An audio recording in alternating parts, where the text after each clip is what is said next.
வந்திருக்கிற பத்திரிக்கை நண்பர்கள் எல்லாருக்கும் எல்லாருக்குமே ரொம்ப தேங்க்யூ இன்னைக்கு இங்கே வந்ததுக்கு. 29 பற்றி என்ன சொல்கிறது, ஒரு ஒரு ரோல். இந்த 29 யாருன்ற கேள்வி இருக்கு இல்லையா, இட்ஸ் சம்திங், எப்படி சொல்கிறது, எனக்கு நான் யாருன்னு ஒரு புதுசாக ஒரு டைமென்ஷன் கண்டுபிடிக்கிறதுக்கு ஹெல்ப் பண்ண ஒரு ஃபிலிம்னு சொல்லலாம். எனக்கு இதுக்கு ரத்னனாக்கு நான் ஒரு பெரிய தேங்க்யூ சொல்லணும், என்னை சத்யாவை பார்த்ததுக்கு. அது இல்லாமல் producer Karthikeyan sir and Karthik சுப்ராஜ்னா, இன்னும் அதே தான், நான் ரெட்ரோட ஆடியோ லான்ச்சில் சொன்ன மாதிரி தான், கைப்பிடிச்சி கூட்டிகிட்டு வந்தது ஒரு ஒரு ஜேர்னி தான். அண்ட் இன்றைக்கி இந்த ஸ்டேஜில் நின்று இதை என்னை மென்டர் பண்ணி எனக்கு அவ்வளோதான். அது பெருசாக எனக்கு எதுவும் சொல்ல தெரில, ஜஸ்ட் தேங்க்யூ ஸோ மச். இந்த இடத்துல stone bench and G squad 2 பேரும் சேர்ந்து ப்ரொடியூஸ் பண்ணியிருக்காங்க. ஸோ 2 ப்ரொடக்ஷன் ஹவுஸ்க்கும் thanks so much for trusting me with this. Sean Roldan sir sorry, tongue roll ஆகுது. 2 பாட்டு கேட்டிருக்கேன் வந்ததுலேருந்து. லைக் ரொம்ப ரொம்ப ரொம்ப ரொம்ப நல்லா இருக்குது. And followed is work first வந்ததுலேருந்து. அவரோட வாய்ஸ் எனக்கு வந்து ராஜா சாரோட வாய்ஸ் ஞாபகப்படுத்திகிட்டே இருக்கும்னு நான் பேசுகிறவங்க கிட்ட சொல்லுவேன். எனக்கு அதில் ஒரு ஃபேப்ரிக், அந்த டைமில் இருந்தால் அந்த ஒரு வாய்ஸில் ஒரு எமோஷன் வந்து அவருக்கு இருக்கணும். I think is a very very very special singer. அவர் மியூசிக் கம்போசர் எல்லாத்துக்கும் தெரியும், பட் எனக்கு அவர் சிங்கராக I'm a huge fan of Sean Roldan sir. மித்தபடி படத்தில் ஒர்க் பண்ண பிரீத்தி கூட it was like a lovely experience working with her.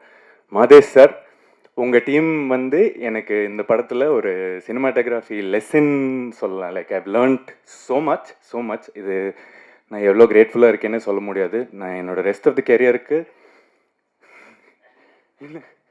Sir என்னோடய ரெஸ்ட் ஆஃப் த கேரியருக்கு ஒரு பிளாட்ஃபார்மாக நான் இதை யோசிக்கிறேன். ஏன்னா அவ்வளோ எஜுகேஷன் இருந்திருக்காருல்ல. Thank you so much. Praveen Raja, over the years 7-8 வருஷமாக நண்பன், ஃப்ரெண்ட், சூப்பர்டா, தேங்க்யூ. நிறைய எடிட்டர் சதீஷ், நான் ஒரு சாமி, அவரை மித்தபடி பயங்கரமாக கலாய்ச்சிட்டுலாம் இருப்பேன். ரொம்ப லைக் இந்த ஹோல் ஃபிலிம் க்ரூவே இல்லை, நாங்கள் ஷூட் பண்ண ரொம்ப ஹார்ட் ஜாஸ்தி இருந்த ஒரு எமோஷன், ரொம்ப கனெக்டடான ஒரு group. And we put a lot of heart into this film. So அந்த படம் நீங்கள் படம் பார்க்கும்போது ஐ ஹோப் உங்களுக்கும் அந்த ஃபீலிங், எங்களுக்கு என்ன ஃபீல் ஆச்சோ அது ஃபீல் ஆகும்ன்ட்டு நான் வேண்டிக்கிறேன். Press and media everybody please, like இத்தனை நாள் சப்போர்ட் பண்ண மாதிரி இதுக்கப்புறமா சப்போர்ட் பண்ணணும்.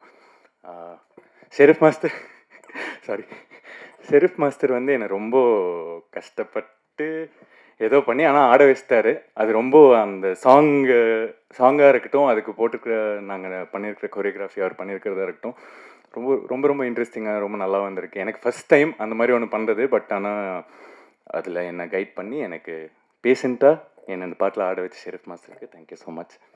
ப்ளஸ் போஸ்டர்ஸ் பார்த்தேன். நான் இப்போ தான் உங்களை ஃபஸ்ட் டைம் மீட் பண்ணுறேன். நான் இன்னைக்கு கூட வெளியே ஃபுல்லாக சொல்லிட்டு இருந்தேன், போஸ்டர் சூப்பராக இருக்குது, நான் அவர் பார்க்கல அப்படின்னு. ஸோ நீங்கள் தான் பார்க்கறதுல it's very very nice to meet you. Lovely work bro. கடைசியாக 29 அப்படிங்கிற வயசில் ஒரு லைஃப் சேஞ்சிங் எக்ஸ்பீரியன்ஸ், இல்லை ஒரு கொஸ்டின், நம்ம நிறையா பேருக்கு 29 கடந்து வந்தவங்களுக்கு அது என்னன்னு தெரியும். ஸோ எனக்கு 29 வயசு இருக்கும்போது நான் வந்து பேட்டை படம் ரிலீஸ் ஆச்சு ஜான்வரி. பேட்டையில் ஒரு ஜூனியர் ஆர்டிஸ்ட்டாக பண்ணியிருந்தேன். அப்போ அது முடிச்சுட்டு வந்து, இல்லை எல்லாம் வேலைக்காகாது, நீ திருப்பி கோயம்புத்தூர் போயிடு அப்படிங்கிற மாதிரி வந்து கிளம்ப சொல்லிட்டாங்க. ஆல்மோஸ்ட் டைரெக்டாக அப்படி இல்லை, ஆனால் வேணாண்டா, நீ போயிட்டு நீ என்ன பண்ணுறியோ வேறு ஏதாவது பண்ணுங்கிற மாதிரி சொல்லியாச்சு. ஸோ அந்த டைமில் ஒரு பெரிய கொஸ்டின் இருந்தது, நம்ம இதுதான் பேஷனட்டாக வந்துட்டோம், நம்மளுக்கு வேறு எங்கேயுமே மைண்டு போகல குவைட் ஆனஸ்ட்லி. அதனால் என்ன பண்ண போகிறோங்கிற ஒரு கொஸ்டின் இருந்த ஒரு ஸ்டேஜ். அது ரொம்ப இம்பார்ட்டண்ட்டான ஒரு வருஷம், ஒரு இயர்னு நினைக்கிறேன். ஏன்னா அங்கே நான் பேட்டை ரிலீஸ் ஆனதுக்கப்புறம் நடந்த விஷயங்கள்ல அப்போ நிறையா கேள்விகள் நம்மளுக்குள்ளே வரும் இல்லையா, நம்ம என்ன பண்ண போகிறோம், லைக் எப்படி வாழ்க்கை என்ன, 30 வயசு பக்கத்தில் வந்துட்டு இருக்கு, லைக் ஒரு மாதிரி ஏஜ். ஸோ இந்த கதை ஃபஸ்ட்டு சொன்னோன்னே, அந்த டைட்டில் சொன்னோன்னே அப்போலேருந்து ஒரு இன்ஸ்டன்ட் கனெக்ட் இருந்தது. அது it's very from the heart for all of us. It's a very special film.